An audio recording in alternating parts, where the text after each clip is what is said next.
Muy buenos días a todos mis seguidores por todas mis redes sociales y a mis estudiantes, pues que este semestre iniciamos hace algunos días con la asignatura casualmente de Derecho de Minas, y mis estudiantes y mis redes sociales me han venido ya consultando: profesor, pronúnciese sobre estos temas que están en la palestra pública de los 500 y tanto de millones que dio la mina el año pasado y que se gastó el gobierno que salió en el mes de junio, y también del famoso concentrado de cobre que por ahí están discutiendo, que no se sabe quién es el propietario del concentrado de cobre, que está casualmente en territorio panameño y dentro de la mina de cobre que es propiedad del Estado panameño. Y quiero hacer énfasis primero en que esta grabación, que es para todo el pueblo panameño y mis seguidores, e internacionalmente también quienes nos dan seguimiento, es también parte de la clase de Derecho de Minas de este semestre, asignatura que tengo que decirlo, salvo la Facultad de Derecho y Ciencias Políticas de la Universidad de Panamá y un par más de facultades de Derecho, no lo están queriendo enseñar o no están impartiendo correctamente, y a veces ni siquiera están dando la asignatura en el pensum académico, y por eso, por la falta de conocimiento general en los abogados que están graduando en nuestras universidades y por falta de profesionales especializados, porque yo he explicado que el derecho es como la medicina. Hay especialistas en cardiología, en ginecología, en pediatría. Los abogados también tenemos especialidades. Entonces, un abogado cardiólogo no se pronuncia sobre ginecología, un abogado urólogo no hace operaciones de corazón abierto. Entonces, tanto en las aulas falta la enseñanza de Derecho de Minas, como profesionales que se especialicen en Derecho Ambiental, Agrario o Mina, que de alguna manera son ramas aparte, van de la mano, pero están dentro del área del derecho social. Y por allí vamos a partir, pues. Nos vamos a pronunciar sobre los temas del concentrado de cobre, sobre el exabrupto de los más de 500 millones de dólares que el gobierno pasado utilizó, violentando la Constitución y la ley. Pero ese último tema nos va a llevar a pronunciarnos referente al problema de fondo que existe, porque esto no es que si un gobierno hizo o que si otro gobierno no hizo, es que el problema, igual que el desastre con el contrato minero del año pasado, que a pesar de que ya la Corte se haya pronunciado en inconstitucionalidad, es decir, había cosa juzgada inconstitucional, a pesar de que el Ejecutivo estaba en desacato, ¿sí?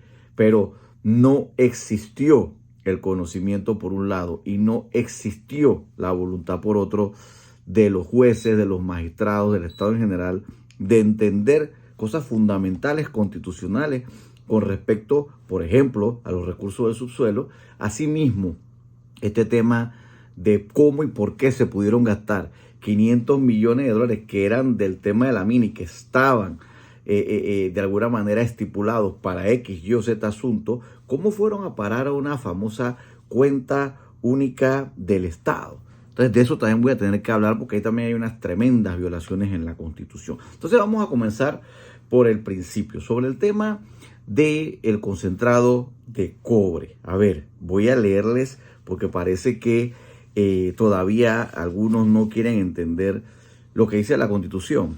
Título 9, la Hacienda Pública, capítulo 1, bienes y derechos del Estado. ¿Sí? Pertenecen al Estado. Numeral 5. Las riquezas del subsuelo, que podrán ser explotadas por empresas estatales o mixtas o ser objeto de concesiones o contratos. Ya de esto se pronunció la Corte, ¿sí? Según lo establezca la ley. Dice el numeral 5 y el numeral 6. Pertenecen al Estado las salinas, las minas, las aguas subterráneas y termales, depósitos de hidrocarburos, las canteras y los yacimientos de toda clase que no podrán ser objeto de apropiación privada, pero podrán ser explotados directamente por el Estado mediante empresas estatales o mixtas o ser objeto de concesión. Lo dejo hasta allí. Más claro no puede estar. Es que por eso la demanda y por eso el fallo de inconstitucionalidad. Todos los recursos, las riquezas del subsuelo, son propiedad del Estado y no pueden ser objeto de apropiación privada. Punto. Entonces, seguir discutiendo con contrato o sin contrato, que era lo que nosotros sosteníamos, ¿sí? De que quién es el propietario. A ver, ¿quién es el propietario del contrato? es el Estado por Constitución de la República de Panamá. Contrato o no contrato, pero ahora ya fue declarado inconstitucional, así que aunque hubiese contrato, nunca se ha podido hacer las barbaridades que han venido haciendo desde el Código de Minas, que recuerden la investigación que voy a entregar a finales de año, que tiene que estar pendiente. Código de Minas de 1963, aprobado por un decreto ley número 23. Los decretos ley son ilegítimos, eso hemos hablado también en otras ponencias, porque pueden ser constitucionales, pero son ilegítimos, porque esos decretos ley se debaten en los consejos de gabinete sin participación del pueblo y de los 3 debates en la Asamblea Nacional. Pero más allá de eso, a ver qué constitución regía para el año 1963 con ese código. La Constitución del 46, constitución que ya está derogada, ¿sí? La Constitución del 72, que es la que les estoy leyendo, ¿sí? No permite la apropiación ni de minas ni de los recursos minerales del subsuelo. Por lo tanto, todo lo que se ha venido haciendo a través del Código de Minas vigente, por eso es que estoy en mi trabajo de investigación, es nuestra propuesta del nuevo Código de Recursos Minerales. No pretendo yo solo redactar un nuevo código, sino eso tiene que hacer una comisión codificadora, pero sí la investigación nos lleva a las bases de cuáles son los problemas. Y uno de los problemas es que lo que decía la Constitución del 46, derogada, no está vigente, y por lo tanto lo que indica ese Código de Recursos Minerales y los contratos ley que han hecho para cualquier tipo de concesión minera les ha dado, violentando lo que yo les acabo de leer, la propiedad de los minerales a los concesionarios, y eso no se puede. El concesionario, en todo caso, que eso hay que modificarlo totalmente, puede explotar, no confunda explotar con apropiarse de, porque la Constitución es clara, no podrán ser objeto de apropiación privada, punto. Cuando la ley es clara, le digo a mis estudiantes, sí, no admite interpretación, y menos la Constitución. Entonces el concentrado de cobre, no sigan discutiendo cosas, ya lo he dicho, tienen que hacer subasta pública y verán que va a entrar mucha plata al Estado, y ahí mismo comenzar con esa capital semilla para crear el fondo soberano, como lo han hecho países como Noruega y muchos otros países que han tomado los recursos minerales para crear fondos soberanos que han fortalecido la economía. Entonces, ese es un primer tema. Sobre los 500 y tanto de millones que hubo varios buenos panameños que presentaron la denuncia, preso inmediatamente debe quedar, y lo digo con conocimiento de causa, tanto el mismo expresidente de la República como el exministro de Economía y Finanzas, y este gobierno tiene que hacer las denuncias que ya le hicieron los particulares, pero tienen que pronunciarse y tienen que entregar, el nuevo ministro tiene que entregar las pruebas, igual que el gerente del Banco Nacional. Pero ¿por qué, estimados amigos panameños, se puede dar eso de que un dinero destinado por una cosa la cogieron, dice el presidente y el expresidente, y lo dijo el gerente del Banco Nacional, para una caja o un fondo único? Es por otro desconocimiento de lo que dice la Constitución, porque aquellos polvos traen estos lodos. Es decir, el que no comprende por qué entra a gobernar, ¿sí?, y se cree de alguna manera todopoderoso y cree que el país completo, el Estado panameño, está organizado como si fuese una empresa o una casa o una familia, y no logra comprender que fue lo que le pasó al gobierno que salió, y por eso hizo la tratada que hizo con esos 500 y tantos de millones de dólares. Ustedes lo van a entender ahora rapidito. Es que eso de la cuenta única del Estado, la cuenta única del Tesoro, esa es la aberración más grande y la inconstitucionalidad más grande que se ha permitido en este país. Y eso no viene de hace 100 años ni 50 años. Eso se lo inventaron hace más o menos una década o un poquitito más. Y esa aberración tiene que acabar. Sí, yo le hago el llamado al señor presidente: corte por lo sano, porque su gobierno no puede seguir con las prácticas nefastas, que ya vio lo que ocurrió. ¿Qué es lo que pasa? Vamos a leerles algunos artículos de la Constitución para que entiendan por dónde voy. Primero, no se comprende realmente qué es el órgano ejecutivo y qué deja de serlo. Por eso creen que pueden tener una cuenta única donde quieren agarrar la plata del Seguro Social, quieren agarrar la plata de los ministerios, la plata de las entidades autónomas, y la meten en una sola cuenta donde hacen lo que les da la gana. Señores, así no está diseñado el Estado panameño. Hay que leer la Constitución. ¿Qué dice la Constitución? Título sexto. El órgano ejecutivo. Presidente y vicepresidente de la República. Artículo 175. Vayan y búsquenlo. No se lo voy a poner aquí. Vayan y búsquenlo. El órgano ejecutivo está constituido por el presidente de la República y los ministros de Estado según las normas de la Constitución. Punto. Yo no sé de dónde han sacado que las entidades autónomas y semiautónomas son parte del órgano ejecutivo. ¿De dónde han sacado eso? A ver, ¿qué parte no entendemos? Hay 3 poderes del Estado. Ahora les voy a leer otros artículos más. Hay 3 poderes del Estado. El poder ejecutivo, el poder legislativo y el poder judicial. Por ejemplo, cuando usted se va al artículo 159 en funciones legislativas y se va al numeral 11, ¿qué dice? Dictar las normas generales y específicas a las cuales debe sujetarse el órgano ejecutivo, coma, las entidades autónomas y semiautónomas, coma, las empresas estatales y mixtas, coma, con respecto a estas últimas, el Estado que tenga control administrativo, financiero y por ahí se va. Pero hay un principio del derecho que dice, cuando la ley no distingue, ¿sí?, no se puede distinguir, pero cuando la ley, en este caso la Constitución, sí distingue, pues por algo es.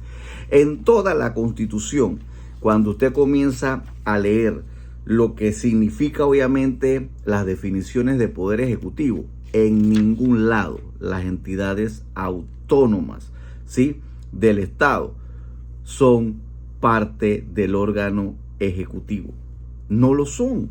Y si usted lee, por ejemplo, otros artículos, como los que le voy a leer ahorita, usted ve que las funciones, entonces, del Estado, y lo dice así el artículo 286, el Estado creará, por ejemplo, por medio de entidades autónomas o semiautónomas, o por otros medios adecuados, empresas de utilidad pública. Y así, obviamente, dice el artículo 299, son servidores públicos las personas nombradas temporal o permanentemente en cargos del órgano ejecutivo, legislativo y judicial, los 3 órganos, coma, de los municipios, coma, entidades autónomas o semiautónomas y en general de los que perciban remuneraciones públicas. ¿Por qué la Constitución distingue esto? Porque las entidades autónomas no forman parte del Poder Ejecutivo. Y eso hay que entenderlo y hay que aceptarlo.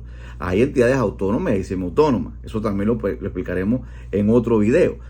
Pero también las hay presupuestariamente autónomas, financieramente autónomas y con patrimonio autónomo. Por ejemplo, yo les voy a leer lo que indica sobre la Universidad de Panamá. Dice el artículo 103. La Universidad Oficial de la República es autónoma. Se le reconoce personería jurídica. A ver, hay que entender, los abogados sabemos, personas naturales y personas jurídicas. La Universidad de Panamá es una persona jurídica por Constitución, ¿sí? Patrimonio propio. ¿Qué significa patrimonio propio? Que usted es el propietario, no el Estado. Usted es una entidad del Estado, sí, no me confundan, pero el Estado no es el dueño como Estado, no es la República de Panamá la que es dueña de los edificios de la Universidad de Panamá, es la Universidad de Panamá. Sigo, personería jurídica, patrimonio propio y derecho a administrarlo. ¿Qué significa que usted tiene derecho a administrarlo? Que usted decide qué vende, qué no vende, sus fondos, usted los puede poner en un banco privado, en un banco público, usted puede ponerlo donde le genere mayor cantidad de ingresos. ¿Me van siguiendo? ¿Sí? Tiene la facultad para organizar sus estudios y designar y separar su personal en la forma que determina la ley. Así como la universidad, existe una cantidad de entidades autónomas como el Seguro Social, tiene también su patrimonio propio, y otras creadas por ley como el Registro Público, la Autoridad de Tránsito, la Autoridad Marítima. ¿Qué ocurre? Que se fueron a la tarea, hace un poco más de una década, de inventarse una cuestión totalmente inconstitucional cuando la Constitución es clara. Es decir, el constituyente planteó que existiera un Estado, que es el Estado panameño, que tuviera poderes, 3 poderes, como los otros, le llama órganos, pero son poderes, ejecutivo, legislativo y judicial, pero que hubiese otra cantidad de entidades que no están adscritas a ninguno de los 3 poderes. Esas entidades son las que se denominan autónomas o semiautónomas, que ya le digo que en otro video explicaremos eso. Pero el concepto de autonomía involucra que su patrimonio, que a veces lo genera todo, por ejemplo, el registro público genera el 100% de sus ingresos. La Lotería Nacional genera el 100% de sus ingresos. ¿Y de dónde vienen los ingresos del registro público? ¿Y de dónde vienen los ingresos de la lotería? Para poner 2 ejemplos, son 100% privados. Es decir, el origen de esos fondos no son públicos. ¿Cómo así, profesor Barría? Sencillo. ¿De dónde viene el ingreso a la lotería? De los que compran billetes, pues, y chance. Y son todos particulares. No hay ningún fondo del Estado, de un organismo internacional que vaya a comprar billetes de lotería. Es 100% del pueblo panameño. Entonces, el origen de esos fondos es privado. ¿Quién paga los servicios? El registro público no cobra impuestos, ni tasa, ni nada de eso. El registro público cobra por los servicios registrales que brinda. 100% particulares, ¿sí? Entonces, todo ese dinero, según el espíritu de la norma que las crea, es de las entidades, no es del gobierno central y no puede ir a una cuenta única. Puede tomar una decisión, que ese es otro error del Estado, de sentarse a conversar con esa entidad y decirle, bueno, porque como no nos hemos organizado como debemos, tenemos una pluralidad variopinta, valga la redundancia, entre empresas estatales, entidades autónomas, semiautónomas, que todavía no comprendemos bien. Quizás hay que reorganizarlas de alguna manera, pero mientras eso llega, tú puedes plantearle al registro público, tú puedes plantearle a la ATT, tú puedes plantearle a las entidades que generan dinero, oye, cuando cierres el año fiscal, tú tienes que entonces hacer aportes al Estado como hace el Canal de Panamá, pero no hacen eso. Lo que ocurre es que desde el Estado le meten la plata a los fondos y lo llevan a una cuenta única. Y eso es lo que han hecho con el Seguro Social y por eso está en problema. Eso también en otro video. Eso es que el Seguro Social está en quiebra. Eso no es así. Hay 4 programas. El Seguro Social, anótenlo y vayan a investigarlo. Es la empresa pública más grande del país. No es la Autoridad del Canal de Panamá. El presupuesto de ingresos del Seguro Social, para que lo sepan, es básicamente 1.000 millones más que los del Canal de Panamá, aunque ustedes no lo crean. Entonces, ¿cómo puede estar quebrada una empresa que genera más plata anualmente que el Canal de Panamá? Agárrenme el trompo en ese dedo, eso no es así. Entonces, han venido con una práctica hace 2, 3, 4 gobiernos de inventarse sobre la cuenta única y aquellos polvos traen estos lodos y el tema de los 500 y pico millones es precisamente por esa práctica. No lo comprenden. Llegan al poder y creen que pueden estar agarrando plata para subsidiar entes que sí no producen ni un centavo, como muchos ministerios. Entonces, desesperadamente, porque crean unas burocracias innecesarias en esos ministerios improductivos, entonces cogen las platas que están destinadas a otras cosas. Y eso fue lo que hicieron exactamente con los 500 y tantos de millones que estaban destinados, me explico, para que se creara un fondo soberano. Entonces, aclarado este tema, para mí es importante que se entiendan estas conceptualizaciones, porque si no hacemos un alto, esto no importa qué gobierno cambie, se irá la misma cosa. Y eso me lleva al inicio.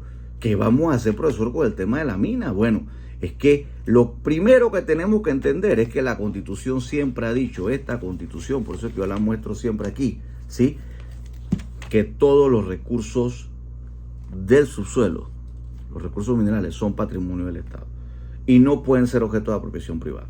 Nunca lo pudieron ser. Que tuviéramos contratos leoninos, bueno, ya fueron declarados inconstitucionales y estamos esperando que la Corte se pronuncie en cuanto a otros contratos.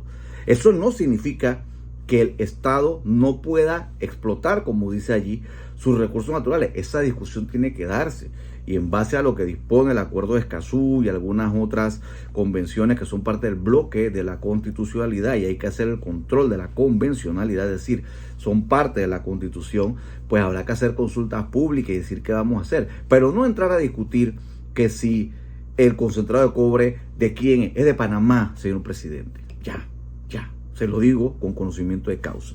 Y es momento de que los expertos, ¿sí?, seamos escuchados en este tema. La Constitución, el derecho de mina en la República de Panamá no da pie a equivocaciones. Que el gobierno pasado cometió errores, perfecto, déjenlos a ellos con sus errores. Ya, la Corte Suprema de Justicia tiene que abrirle un caso al expresidente Cortizo y tiene que llamar a investigación al ministro, porque esos fondos, ¿sí?, fueron utilizados en violación de esto, de la Constitución. Pero también tiene entonces usted, como nuevo mandatario, que hacer un alto y entender, ¿sí?, lo que la Constitución plantea. No escuchando abogados que solo tienen una mentalidad de derecho privado. Ojo con esto, hay derecho privado, derecho público y derecho social. Yo no sé quiénes son los asesores, pero no puede asesorar sobre derecho de mina y sobre fondos públicos un abogado que tenga conocimiento en derecho privado. No puede, porque los principios, el ordenamiento jurídico, los conceptos, el enfoque son distintos entre las ramas de derecho privado, las ramas de derecho público y las ramas de derecho social. Y el tema del derecho de mina y de los fondos públicos no se maneja bajo la óptica del derecho privado. El derecho público es el que priva el derecho social. Estamos hablando de derechos que se mueven entre el área del derecho social y el derecho público, y la conceptualización es distinta. Y si no ponemos un alto, eso que hizo el expresidente puede volver a ocurrir y nosotros no podemos permitir que eso se dé. Así que yo lo dejo hasta aquí. Yo espero haber aclarado eso, que ya no sigan dudas, que se recupere y que caigan presos los culpables de utilizar esos 500 y tantos de millones de dólares que son del pueblo panameño, que se subaste el concentrado de cobre, que no haya duda que es propiedad del Estado panameño. Y presidente, vuelvo y reitero, entre a la mina propiedad del Estado panameño, que ya demasiado tiempo ha pasado desde que se falló la inconstitucionalidad del 2017, desde que se publicó el fallo del 2021, desde que se falló la inconstitucionalidad y se publicó el fallo del 2023, y desde que han salido unos 3, 4 o 5 fallos de cosa jugada constitucional por parte de la Corte Suprema de Justicia. Mis estudiantes, vamos a seguir profundizando en el tema y vamos a tener varias tareas interesantes, donde desde ya le digo a los nuevos funcionarios del Ministerio de Comercio e Industria, de la Dirección de Recursos Minerales y demás, mis estudiantes van a ir a solicitar la información que ustedes hasta ahora han estado considerando confidencial. Ya no lo es, ¿sí? Porque Escazú plantea que nada que tenga que ver con materia ambiental, y entre esas están las concesiones mineras, puede ser de acceso restringido. Así que evitémonos el habeas data y proporcionemos la información correcta, que es de uso público y de todo el pueblo panameño. Felicidades y nos vemos en clases.